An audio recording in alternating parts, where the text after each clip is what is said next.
Joshua Slocum's reminiscences in his classic solo book begins as follows. In the fair land of Nova Scotia, a maritime province, there is a ridge called North Mountain, overlooking the Bay of Fundy on one side and the fertile Annapolis Valley on the other. On the northern slope of the range grows the hardy spruce tree, well adapted for ship timbers, of which many vessels of all classes have been built.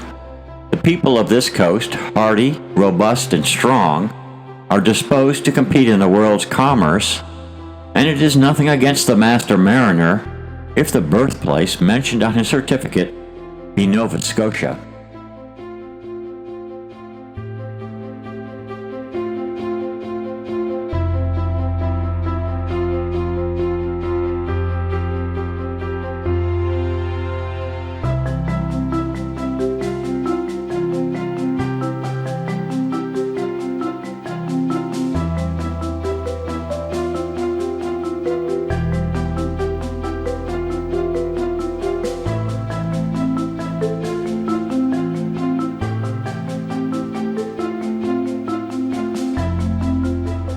I caught a glimpse of the Bay of Fundy to the southwest, but this was only a vague impression because a mist and drizzle set in.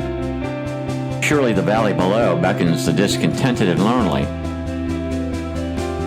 Joshua in his time joined his school buddies on the province's southwest-facing shores just below the ridge.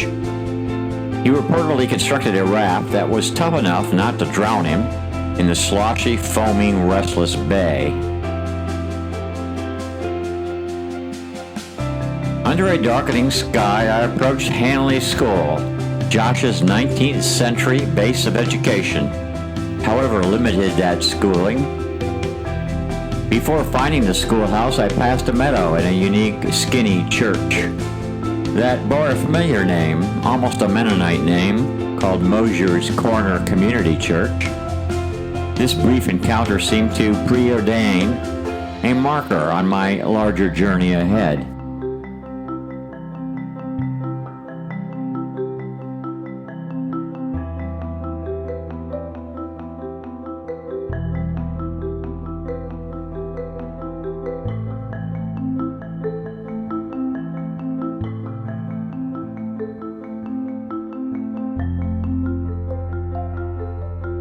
Further along, the old schoolhouse and landmark appeared, with mixed impact on me. A steady drizzle enveloped the old wooden building surrounded by gnarly trees. Narrow roads north-south, east-west intersect here, but only one car passed as I scoped the locked structure. A rather modest plaque affixed next to the door announced Josh Slocum's affiliation with its former mission.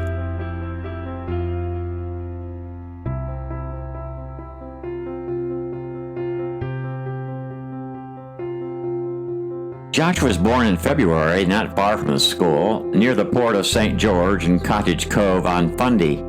Apples grown in the valley were brought over the mountain by horse team or oxen and shipped west to St. John, New Brunswick. Sometimes a storm would sweep the whole deck load overboard.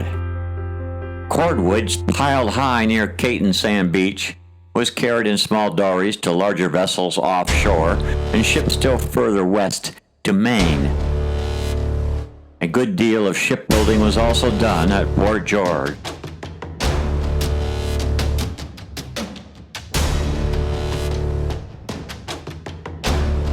More than 100 years after Joshua disappeared, I am standing in the rain, looking at the old Hanley schoolhouse. There wasn't any other human presence, and no revelation or actual conversation with the spiritual Joshua I had met in a dream. Josh had indeed abandoned or fled the place. I could see the bay on the left side through the trees about a mile away, even in the mist, and could fully understand how Slocum, a young farm boy bundled in layers of wool, every day gazed longingly at the mysterious mass of water down below as he trudged into the schoolroom. I had walked along the Fundy shore in the fog and felt a fear, not a lure and attraction.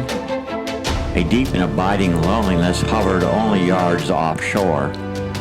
The waves were determined and relentless, consistently abusive.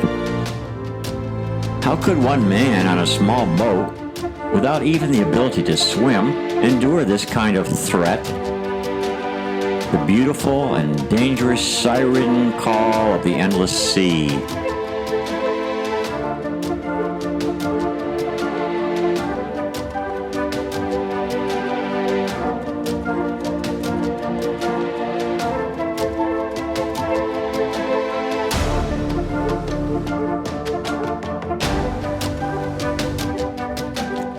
Here was only a bay, but large oceans beyond became Joshua's dream and reality, and his eternity. I could only admire but not wish for the same. I, more than 100 years later, am navigating the world in Slocum's spirit, but definitely not in Slocum's sloop, the Spray. The storm blew in and I hustled back to my car on North Mountain.